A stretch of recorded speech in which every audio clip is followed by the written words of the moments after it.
guys, welcome back to the Click Chick podcast. I'm McKenna, your host, and today we are joined with Andy from 169 Films. Hi.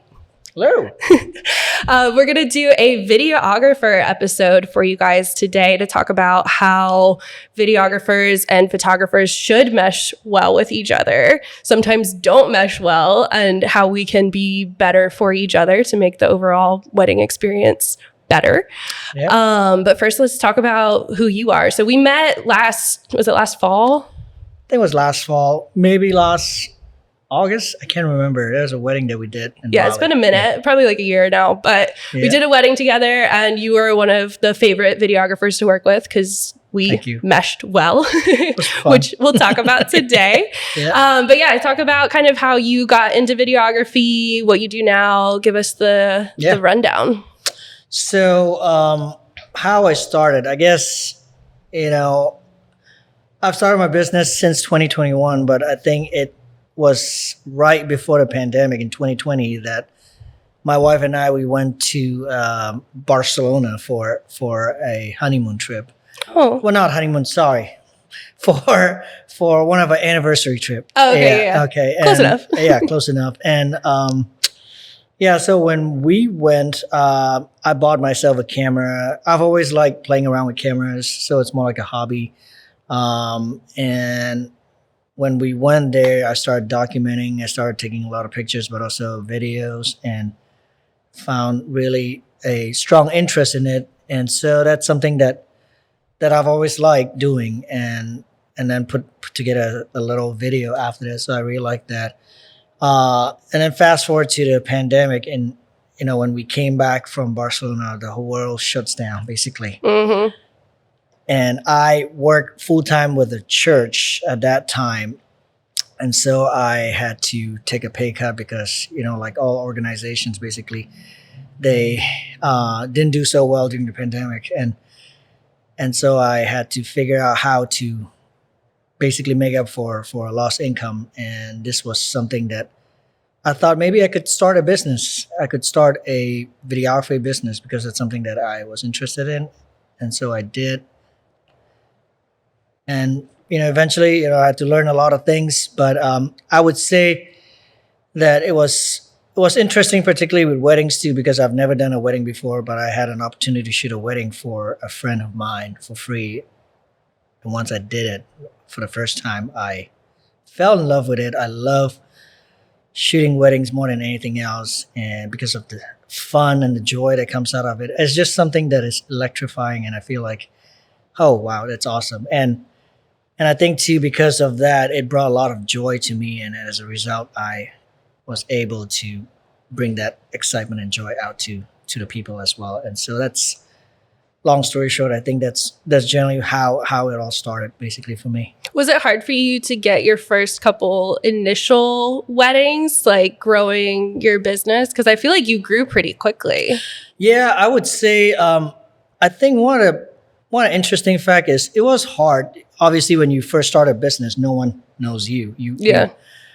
You are trying to figure things out and trying to go on Instagram to post work, trying to boost up your SEO, trying to get your website done. So there's a lot of factors that you can work on. You can control the things that you can control, but at the same time, so much of it depends on networking and connections. Mm-hmm. And so I think I've been fortunate in a sense for me because of my background. So I work with a lot of people. Obviously, I worked for a church at that time, and I worked with a lot of people. Yeah. So I've got some connections there, but also just the ability to talk to people. That's something I really enjoy, networking. And so I just started going around offering free work, offering free to feed stuff, helping vendors to create videos for them, branding videos. I think that helps a lot. Yeah. And also because I have a second job, so I wasn't fully dependent on it. So that's really helpful for me to start a side gig at that point in time. Yeah, it takes the pressure off. Exactly. So I could invest whatever money I have into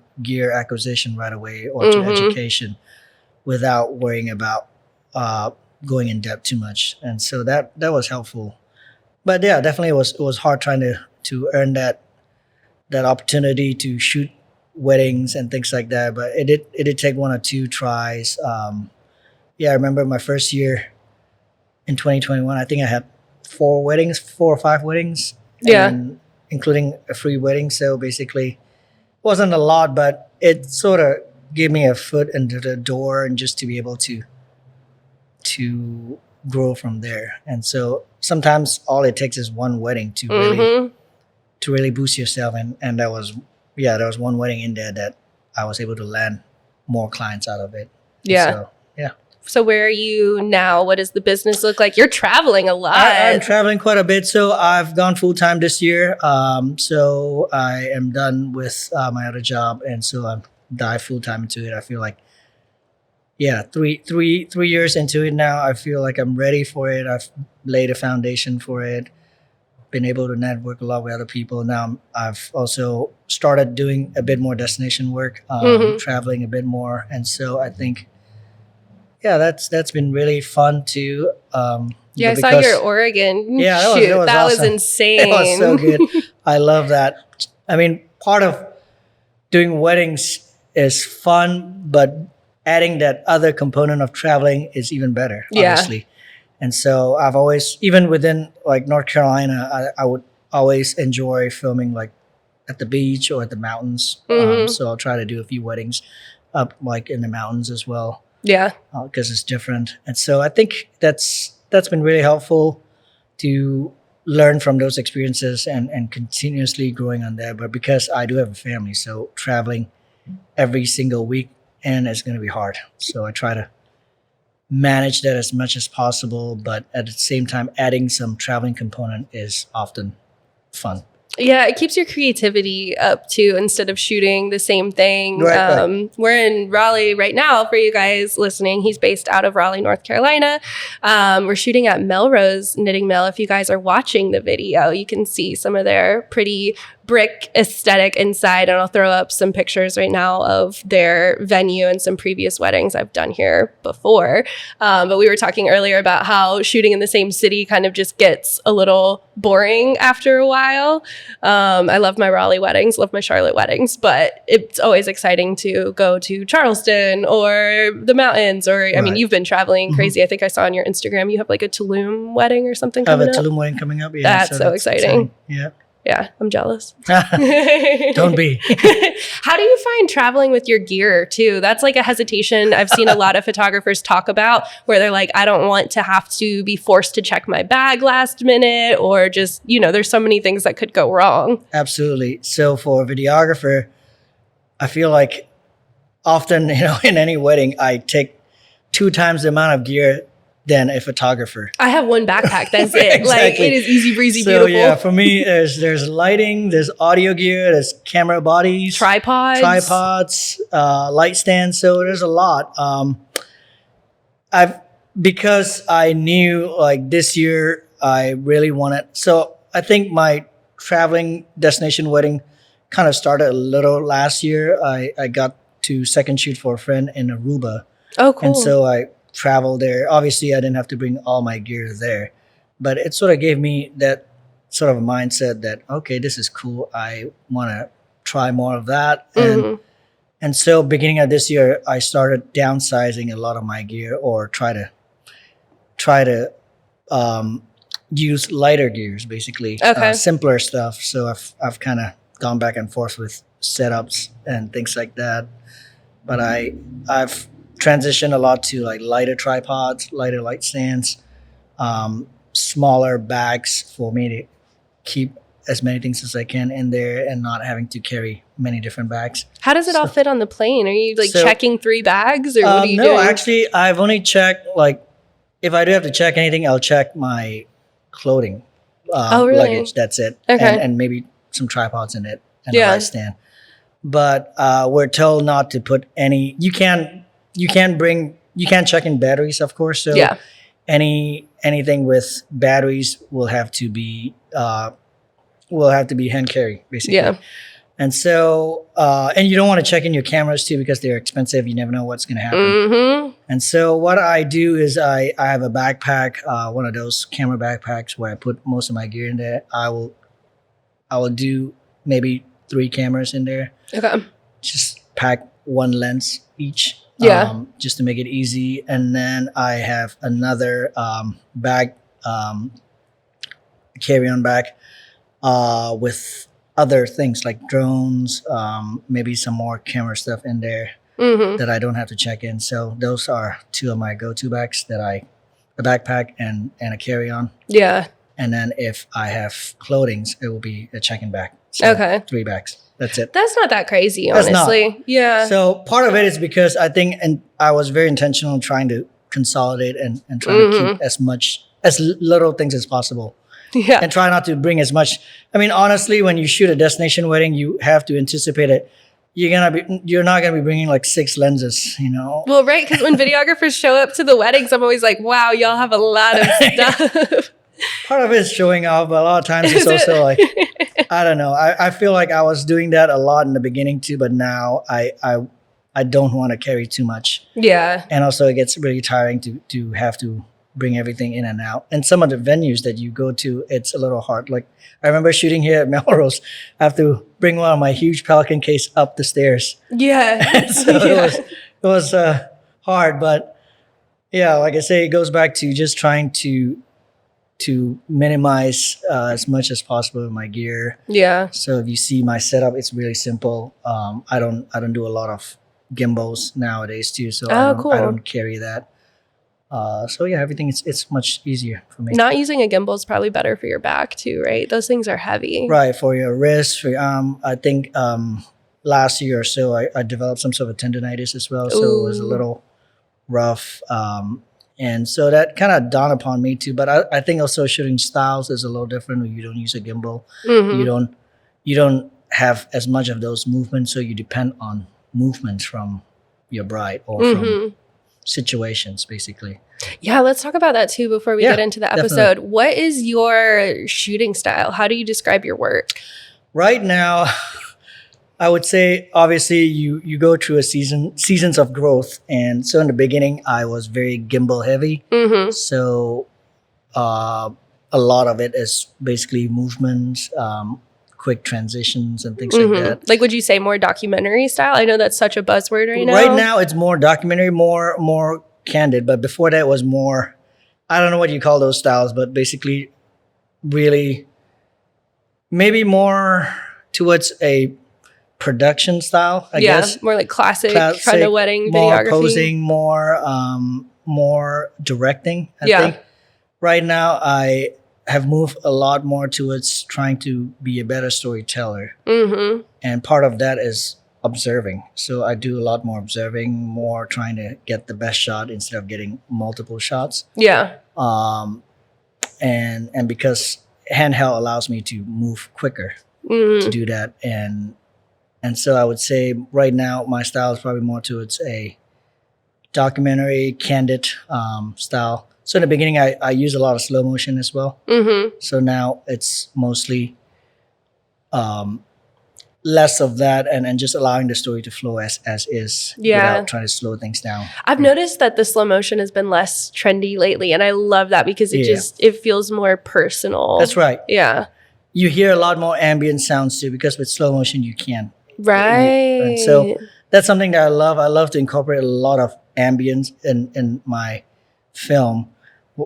Say, for example, in a cocktail hour, I love to hear, even though it's noise, but I love to hear all the sounds that are going on. With people talking, drinking, and things like that. So cheering. So that's really fun to be able to do all of that. And then just so everybody knows, so that they're interested to look you up on Instagram, which he will be linked in the bio. What would you say your like color grading style is? So like if a bride is looking for you, how would you pitch yourself? Right. I've gone through seasons as well for that. As I was starting out, I think for a long time, I've always liked more contrasty, moody style. I love filming in the rain because it's so moody and so beautiful. I love natural light a lot. But recently maybe the past few years I've transitioned to more of a film look. So I wanted something a little more different. So I like warm tones a lot. I still like a lot of contrast, but natural light is something that I really like a lot. Seeing Yeah. different contrasts and shadows, those are great. So yeah, it's a bit darker, but at the same time, I'm also trying to incorporate more true to, I guess, maybe more of a true to film look, I guess. Yeah, I definitely get that from your So- work. Kind of romantic. Right, a bit more romantic, but also a lot of using a lot of halation, glow, softening the lights a little so that you see a bit more of what you normally see in films. Like you don't get the harshness of, say, a sunlight on it as Yeah. much. So, Yeah. I like that your videos don't feel like typical oh, thank you. wedding videos. you. Like I would hire you if I got married. So fabulous. Well, let's get into the topic for today. Sure. How to work together as a photo video team.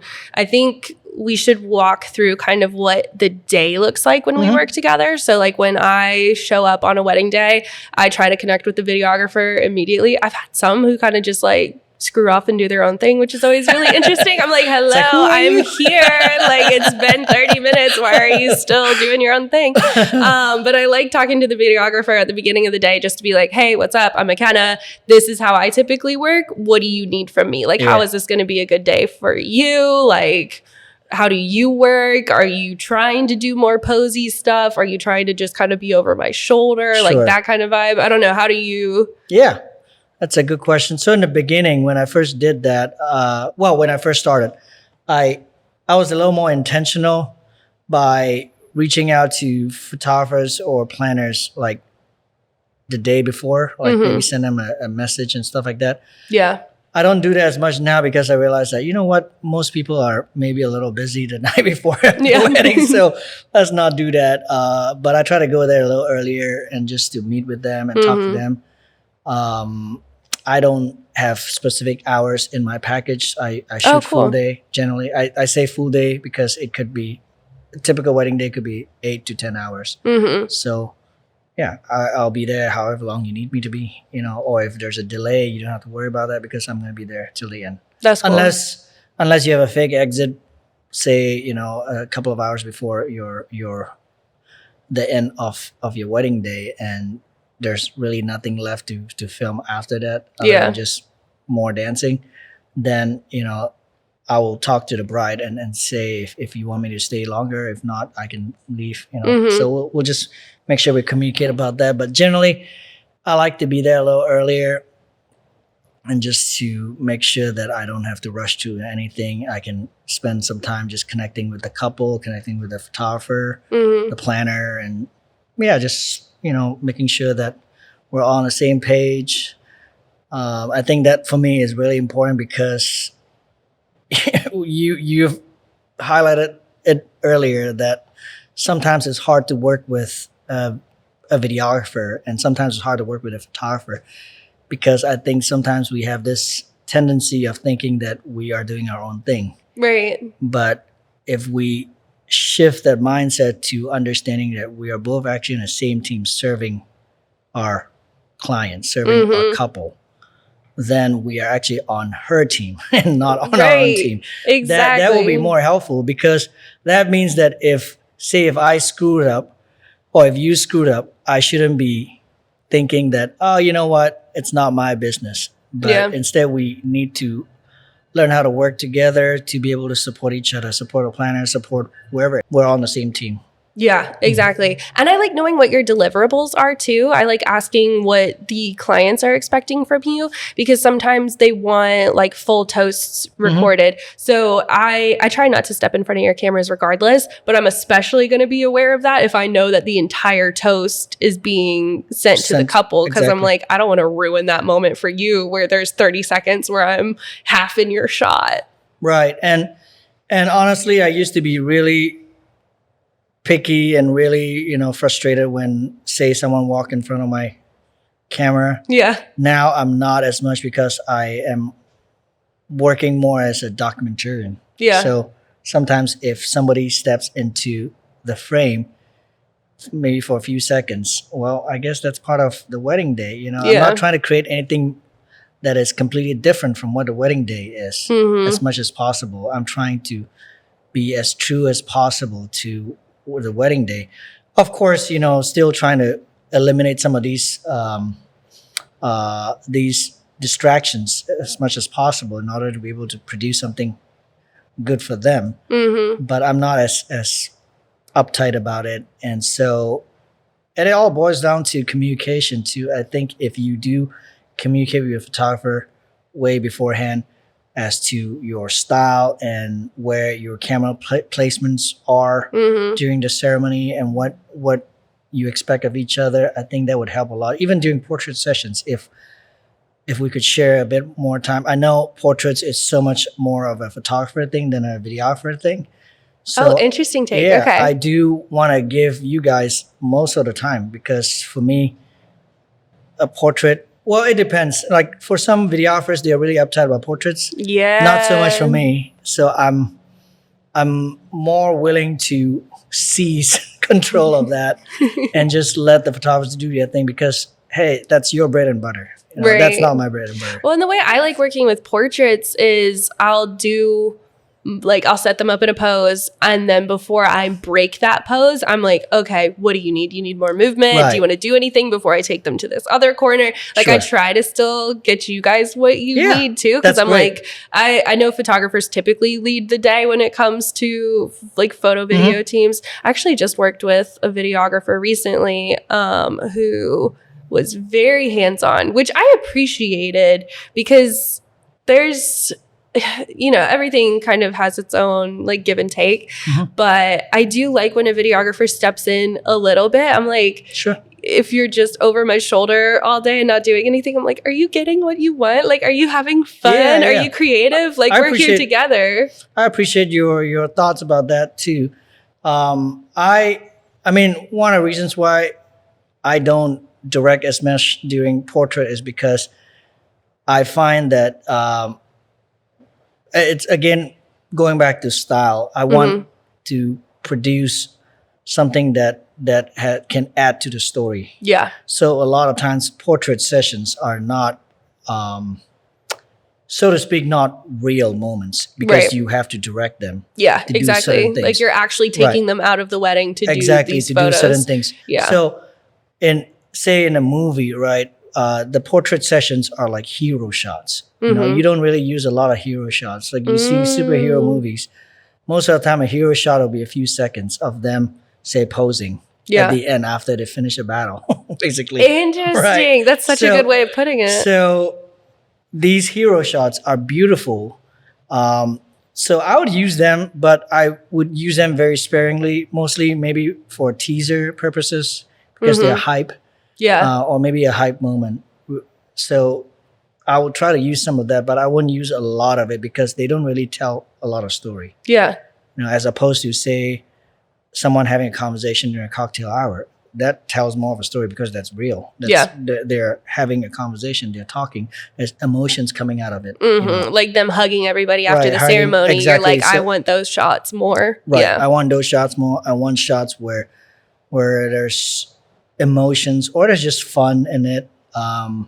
So that's part of the style that I'm going towards is just trying to be as true as possible on the wedding day to document as much as possible and to showcase more of those moments basically. Because those are what the celebration is. At the end of the day, I think the couple will be pleased with their photos, the portrait sessions during their photos because they can see how beautiful it is.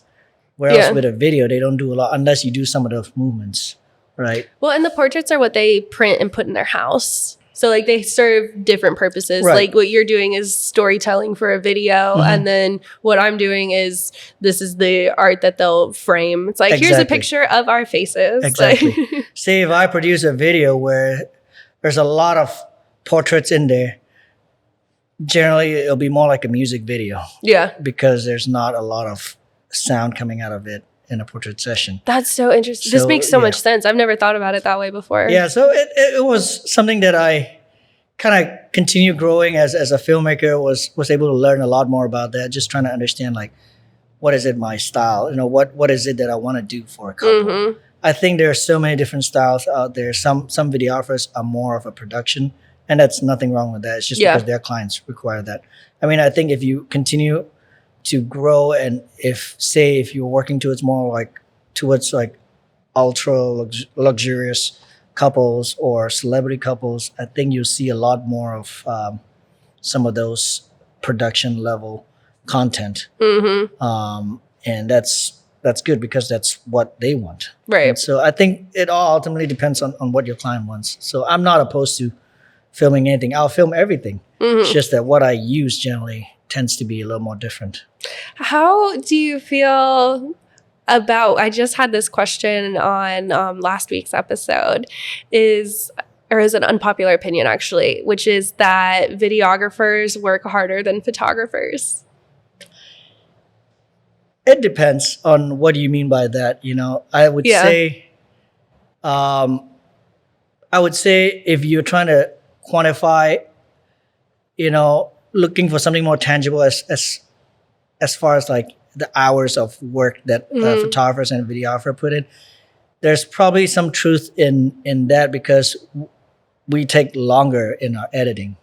So much longer. So much longer. Even like the culling through everything, you have to actually watch the clips and pick listen to every things single out. audio. Yeah. So there's a lot more in that. So if you try to think objectively in that context of hours, so yeah, generally I would say a videographer work more hours for each couple, but I wouldn't say that working more hours does not necessarily mean what do you like more quality hours, as opposed to you may be doing the same amount of work in what you do, and you may be working hard to produce the best quality and the best experience for your bride, and I think that is great.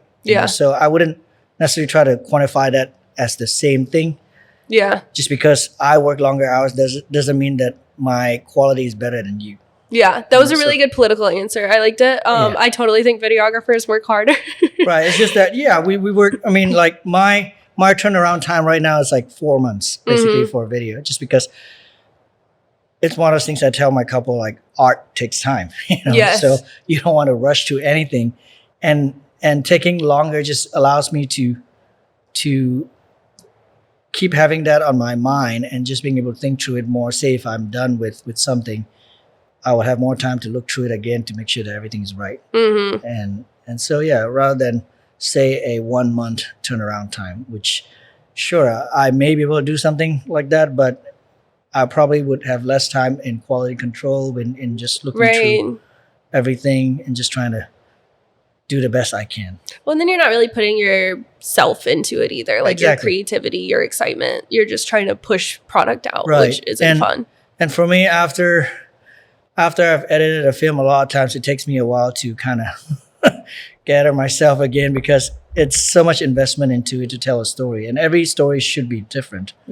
So it's not cookie cutter. So you invest so much time in this couple, listening to their stories, understanding who they are, trying to build the best you can with all the shots that you have. And then once you're done, you feel so fulfilled, but at the same time, you feel so exhausted just trying to finish this thing. And then you go back again to doing the next same thing over the same process again for the next couple. So it does take me a while to kind of just rest and then go back to the next couple. Makes sense. Let's talk about family photos too, while you're talking about just capturing all of the moments. I've had some videographers who stand beside me and get all of the moments during family photos, and some are like, no, screw that, I don't need it. How do you feel about family photos? I don't take family photos. Just again, it's something that is important for a photographer. I get that. But for us, it's not, because first of all, the couple will not be looking at our camera. They will always be looking at a photographer's camera. So for us to capture families looking at the camera or looking at some cameras, it doesn't really add to any story there. Sometimes, depends if I'm around the area, I may capture, like say, some of the interactions of family members while waiting to get the pictures taken, because that's more fun. They're like actually talking to each other. They're doing something. So a lot of times I would, if I have a second shooter with me, normally one of us will go to the cocktail hour to capture moments there. And then the other person will either be running around trying to gather all the tripods from the ceremony, Right. and then setting up lights for the reception. Or if we have time, we'll just try to, observe some of the moments around, especially during the family picture time, just to see if sometimes kids will be running around. So that's great content there. Yeah, exactly. And so yeah, just being observant, being there to observe and see what's happening. So as far as the actual family picture time, I don't do any of It that. kind of annoys me when the videographer is around because it confuses the family. Sure. And they don't know which camera to look at. So like I always make a joke. I'll be like, oh, look at me. I'm very selfish. Ha ha ha ha. Like whatever. I'm like, he's just here for B-roll and Right. whatever. But it's like I have to keep saying that over and over with each grouping because they're like, wait, this camera. I'm like, go away. Love you. Bye. I mean, I understand with trying to get B-rolls, right? You get, like, that's probably one of the best time to get B-rolls as far as like family members around, being around Yeah, each other. definitely. But here's the thing too, if you are observant, you can get good B-rolls of family people during cocktail hour, during the getting ready. Well, and you know who Right. the key members are. Like if Exactly. you're around for getting ready, you know who the parents are, the grandparents Exactly. are. So it's like you should So be those are looking better for them. moments to get B-rolls than say, a family picture together. Yeah. Where they don't do anything other than just standing and smiling at the camera. Exactly. Yeah. Or another thing that I do a lot is I've been offering a lot more and shooting a lot more rehearsal dinner. That's like my favorite part That's of so fun. the I wedding, love when actually. people hire me for that. I Yeah. love rehearsal dinner so much because that is the best time to get B-rolls of family members. And so a lot of my films would have B-rolls of family members who are there hanging out, drinking, eating, talking, and that is fun. Yeah. Yeah, I love that. Well, and you kind of get to know the family too, which is Right. what I love. And then when you show up on the When wedding you day, show they're all it, cool with they're you. all cool with you. You're not as awkward to them. Yeah. They're more comfortable in what you want to do, and yeah, I like that moment too. You have already, it's like the ice has been broken basically, so you know each other. And yeah, Can we talk about ceremony setup? yeah. How do you usually navigate that with a photographer? Because I feel like it's easy to get in each other's way because you don't want to block the groom's view as the Sure. bride is coming down. You don't want to block my view. I don't want to block yours. Like, how do you normally navigate a ceremony? Yeah, definitely. So most times I would have a second shooter, and so and the photographers have second shooter too. So I would try to pair a videographer with a photographer, Okay. and so generally I'll have someone in the front with the photographer, whether if it's me or my second shooter, and we'll be standing next to each other, capturing the bridal party coming forward in the procession, and then I'll have myself or my second shooter with another photographer either at the back or at the side, wherever the other person is, and capturing the other angle. Yeah. And then I'll have two cameras on the side angle, one focusing on, supposedly focusing on the bride, and one on the groom.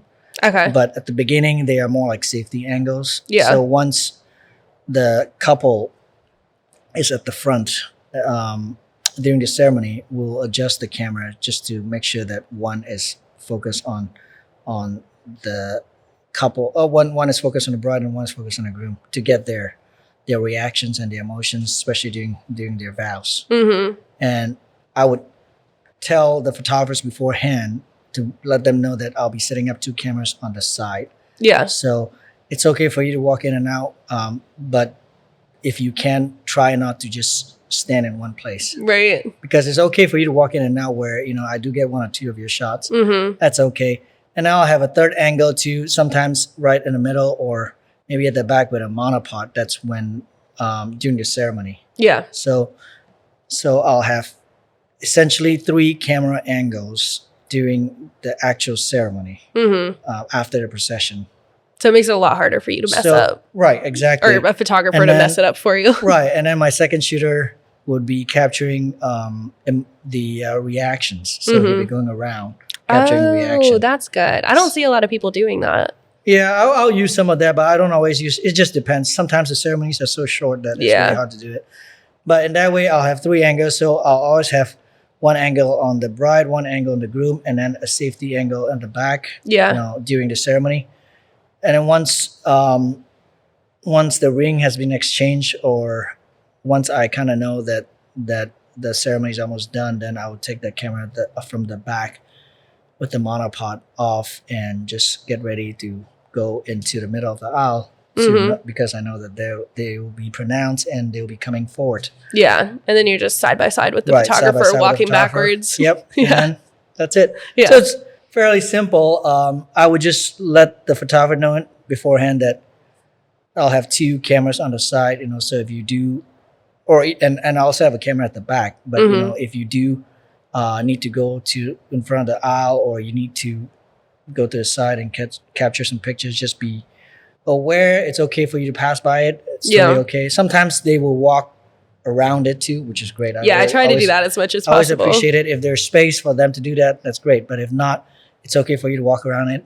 Just try not to stand in front of it for too long, in case if there's a great moment there and I had to capture. So there was one time where I did tell a photographer that I worked with, and it was a great moment that he somehow was in the frame.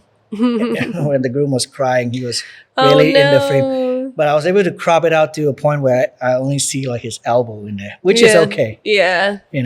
Oops. So I'll try to crop it a lot of times too if I can. But if not, if I do have to see your elbow in it, that's okay. Yeah. I like that you're chill about it, because I feel like a lot of videographers don't ever want you to walk in front of the tripod. I actually just worked with a videographer who was like that, and like we didn't have any conflict. We were fine. We worked well together. But he was telling me about this photographer he did work with, and he rubbed her the wrong way, and then she just caught an attitude the rest of the day and was intentionally stepping. She was getting in front of his tripods on purpose. He's like, there's no way it was an accident. Like she started doing it on purpose, and then she was like yelling at him about certain things. I won't say too much because I don't want to expose anybody, but it was a good story. But yeah, I feel like it's such an opportunity miss, I think, because sure, there are some photographers I've worked with that are hard, but at the same time, I don't want to burn any bridges. Because I feel like there's opportunities for us to work together. I kid you not, there was one photographer that I thought I may have annoyed her because I did stand in front of her one time unintentionally. It just happens on accident. Yeah. And I apologize. I could tell that she was not happy. And so I thought I was blacklisted by her. But somehow she referred a client to me sometime later. And so that kind of showed me that I don't really want to ever burn any bridges with anyone. Because there's always opportunities to work together. Well, exactly. And I think a lot of things happen on accident too. Like one of my clips that went viral from the podcast, I was talking about how I had a videographer walk in front of me during the entrances. Like he was shooting with I think he said he had a 24 millimeter on. So he had to be really close to get it. Yep. But we like talked about where we're going to be standing, all of that. And he just went rogue as soon as the couple entered the room and like runs in front of me. And so I like caught up to him, and I like so embarrassing. I like put my hand on his chest so that he wouldn't run in front of me again. It was very gentle, but I was just like, oh my gosh, I'm horrified. I apologized to him so many times, but I got eaten alive on this reel that I posted and went viral for. People were like, who does she think she is? And blah, blah, blah. I'm like, he still got his shot. Like we talked about it later. I tried not to be obtrusive. But. Exactly. I mean, it's bound to happen. I mean, a lot of photographers nowadays are shooting with film as well. So most of the time with film cameras, what do you get? Like a 35 millimeter or something like that. So you got to be closed up. Right. And so I'm like, okay, whatever, just get your shot. And then if you're in my frame for a few seconds, it's okay. I can always use another shot. And I always tell people, I'm like, you can kick me or like whatever. If I'm in your way, like it is what, like, I don't ever want you to talk to me when something's happening. Like if we're doing toast and you need me out of your way, kick me. Like, I don't care. Just communicate. And I think it goes back to what we said earlier. If we both come with the mindset that we are both in the same team serving our client. Yeah. We want to make sure that she gets the best experience out of this from every vendor. And so if the photographer and the videographer are in conflict, she's not going to get the best experience out of it. She may get great photos, but not great videos. And sure, it may benefit you, but it's not really going to benefit her. And so I think it's a very selfish way of trying to run a business. Mm-hmm. And and that's something that I've always learned beforehand. And, I want to make sure that I'm here to elevate other people as well and to make it as easy for them to work with me. Yeah. Well, and that's how you get a lot more work too. If you're not fun to work with, like most, I wouldn't say most, I don't know where you get the majority of your work from, but I do know a lot of videographers get booked because photographers recommend. Like I have most of my couples are like, who do you recommend as a videographer? And, yeah, so it's a good way to get work. So if you're friends with the photographers on the wedding day, like you're going to be golden. Yeah, I mean, some people will go into ads and Instagram ads or Facebook ads to get their clients. I would say 90% of all my clients are referrals from past clients, perhaps, but a lot from vendors, a lot from photographers. So I'm really, really grateful with that. And I definitely do not ever want to burn any bridges. Yeah. And I want to make sure that I do the same for them too. As much as it's like, you want to be treated the way you want others to treat you. Yeah, right? Exactly. So it goes hand in hand with that. Well, the last thing I want to talk about before we wrap up the episode is something I messaged you about yesterday, which is to talk about our pet peeves with each other. So I don't know if you have your list. I have mine. I wrote down. I'm interested in your list. Yeah, we can switch off. My first one is having to track down the videographer on the wedding day during important moments.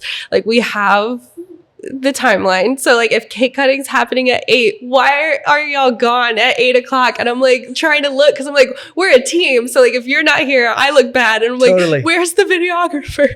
Totally. It doesn't happen that often, to be fair, but it does happen. Yeah. For me, I've honestly haven't got a lot of I've not been in a lot of difficult situations with the photographer. Yeah. I feel like that. I mean, I've worked with a lot of different photographers. I think when I started out, I was working with a photographer that absolutely have no idea what she was doing. Mm-hmm. And she only has one lens. Oh. And so that was really interesting. But at the same time, during the portrait session, so she was leading. And after a while, she didn't know what she wants anymore. So she was asking, so can you lead some of these? I was like, okay. I was starting out. So it's like, I felt like she didn't know what she was doing. And so she was like, okay, can you come and help me with that? I was like, okay. And she ran out of poses. She's like, I need help. Yeah. And so it's like, do you know any other poses that you want to do? I was like, I mean, okay, I can think of some, Yeah, that's frustrating. So that was, I guess for me, working with photographers who didn't really know what to do or who are probably a little inexperienced is sometimes a little hard for me. Yeah. That means that, we would have to have better conversations with them beforehand and making sure that we're on the same situations. And they're also, I guess there's one particular moment with some photographers. I know this may be a trend or not, but there are some photographers who only like to use flash. Yeah. That's a good pet peeve. That is, I'm a very tolerable person. I can tolerate a lot of things, but sometimes when the flash is going on for a long time, it's really hard for me to capture a moment without it blinking and flashing the whole time. Well, right, because it's like you'll be doing getting ready photos and the natural lighting is good enough, right? But they're using a flash and you're just like, so what am I supposed to do? I've worked with photographers in the past where, they would literally carry that light with them everywhere they go, even outside. Yeah, I've worked with people like that too. And so that was a little frustrating, but again, there's nothing I can do about it. The bride hired this photographer and because she trusts him or her. And so there's nothing I can do about it and just work around it. Yeah, like clearly they like their Right. work. But I like when couples hire us because we have similar styles. Right. And I'm like, then we really jive together. Yeah. And so, I mean, I would obviously, the couple had never said anything to me before, but obviously in my edit and all my shots, you know, there are flashes going on the whole time, and there's nothing I can do about it. And so other than just do the best in the edit and submit it. And then if they do have questions about it, I can say that, well, there's nothing I can do about going about. But there's nothing I can do to remove that. Yeah.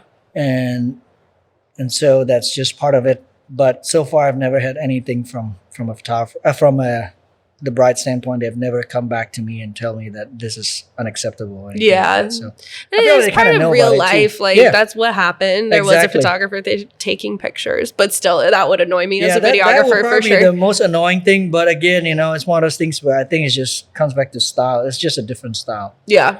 Some photographers like to use flash the whole time, you know, so that's just a style for them. Yeah. Couldn't be Yeah. me. But that was interesting. I think it sort of reminded me, that was something that I didn't quite enjoy for sure. Yeah. Another one of mine is having too many tripods. But there's like, again, like time and place for everything. So I can't stand, like during toasts, if the tripods are blocking guests' view of things, like you have a tripod right in front of the mother of the bride and now she can't see the toast, or it just like ruins the general aesthetic of the room, where like I had a videographer had 3 tripods set up side by side by side. And like I understand, like you want to get the shot, you want to get different angles, but I'm like, it's ruining the guest experience to a point. Like I like, not to diss y'all in tripods at all. Like Totally. I get it, and I don't hate the way a tripod just looks in general, but when it's too many, I'm like, yo, Right. what's going on? Yeah, that's the benefit of using a telephoto. Mm-hmm. For a lot of times, if you want to use a tripod, please use a telephoto. Yeah. Yeah. Yeah. I get that. You know, I shoot with a maximum of 4 cameras. Mm-hmm. So generally 2 will be on a tripod during ceremony, or maybe 2 will be on during speeches and toasts, Yeah. basically. But yeah, I get that sometimes there are too many tripods out there, for sure. Well, my other 2 points I already talked about earlier, so that all works out. But those are my pet peeves. Do you have any other pet peeves? Yeah, I have another one too, but I don't care as much now, but sometimes, you know, I get in the past where photographers like to sneak a couple out during sunset and photos and not tell the videographers about that. You're right. I was like, hey, I've got this creative shot I want to do during the night, you know, so I'm just going to go ahead and do it. I'm not going to tell the videographers about it. Yeah. Like I say, you know, I'm not really big into portraits now. I'll get whatever I can, and I'll use some of it. Yeah. But again, it goes back to like, okay, I thought we were a team here. You know, let me know what's going on. Well, and you Right. still want footage of the Sure, whole day yeah. because, like, you know, walking shots, all of that kind of Exactly. thing There may be makes some sense. cool moments too that Yeah. I want. So if you are sneaking the couple out, you know, even for a quick while, you know, at least let me know and see if I want to join along. Yeah, give you I the think- option. Give me the option. No, that totally makes sense. But again, sometimes I can't find the videographer. That's true. I do get that. Sometimes, yeah, maybe they did, you know, so to I give them always benefit. of the wonder doubt. where they go too. Like you didn't have this problem, so I'm definitely not talking about you. But I'm like, where did the videographer disappear to other than the bathroom? Because I'm just like, you're not in the vendor room where we were eating. You're not wandering around the reception venue. I'm like, did you go outside? Did you drone work? Like where? Sometimes are they you? do that. Yeah. But again, you know, there should be 2 of us, right? Yeah. So if you get 1 of us to go, that should be enough. Yeah, And so- exactly. It's always so funny to me. Again, it's only happened a couple of Right. times. I'm not trying to diss. I would say I'll give the benefit of the doubt. Maybe they did try to look for a videographer and they couldn't find him. Yeah. But I have seen where they were literally just there and they snuck them out, and it's like, okay. Oh, yeah. Because, like, vice versa, I'd be so upset if that Right. happened to me. Right. I mean, for me, I think there are not many moments that I like to shoot where a photographer's not around. So I want to make sure Yeah. that they are there too. Like, you know, sometimes I like to do a mock what do you call letter writing? Yeah, for, like, the Yeah, vows. vows and Yeah. stuff like that, because I think that it's a cool moment to be able to capture that, even though it's fake, right? Yeah. But yeah, it's a cool moment. And so I want to make sure that photographer is there too for that, to capture a few shots if they want to. Yeah. But yeah, so that's just interesting. Sometimes it happens. Any other pet peeves from you for today? No, I think that's pretty much it. But I say, I don't have a lot of problems with them so far. Thank God, it's been a good working relationship so far. Yeah, that's always good. For sure. Oh, I do have one more. Faking moments. Faking moments? Yes, I had a videographer, and I will give him the benefit of the doubt and be like, maybe he missed it. Okay. He made the couple redo the first look. Ooh. Like maybe something happened, but I was cringing so hard. He was like, all right, let's redo it where you turn around and react to seeing her. And I'm like, yo, you can't fake that. You can't fake that. Like, you could fake the walking part of it, right? Because you can redo that slow walking part and you can capture that. Or even like a tap on the shoulder, like a close up of that. Like that's cute, whatever. But faking a reaction, oh my god! Once you miss it, you missed it. Yeah, like too bad. Moving on. I was cringe like so. Oh man, it like hurts my spine talking about it now. Yeah, I mean, the couple like looked at me like this is crazy. It's like, how's he gonna look in the video? Right, like. I don't know. I hated it. But yeah, those are all of my cringe takes from today. Where can people find you on the internet? Well, you can always reach out on my social media, my Instagram. I'm active on Instagram, so 169 Films. Also my website for sure. Yeah. So I don't have a TikTok account. I have a Facebook account, but I don't use it a lot. I feel that. It's like that's pretty common. I have heard. I do like the Instagram. Like, you want to share this on Facebook as well? I'm like, yes, that's as much as I do. Yeah. So Instagram is where I'm on. And then if you go to my website, I'll have a phone number there too. I'm happy to text or jump on a Zoom call too if someone wants to talk. I mean, for me, I like to meet people. I like to talk to people. So I would rather talk to you on a call or in person. Even if it's not going to work out eventually, I still want to talk to you. So, reach out. Yes, love it. And I will make sure I include his links in the description of the episode too, so you guys can easily just click and follow him. His work is incredible. So please do check out his work. If you're looking for a videographer, he is the one. Thank you. Of course. You guys can find me at 1828 Collective on Instagram and TikTok. And you can learn more about the podcast, see little video clips at 1828 Photo Education. And also a friendly reminder that we are recording at Melrose. So I will link their website and Instagram as well if you're looking for a venue in Raleigh. This place is pretty gorgeous. I have shot here more than any other venue, so definitely love it and check it out. Otherwise, I will see you guys again next week.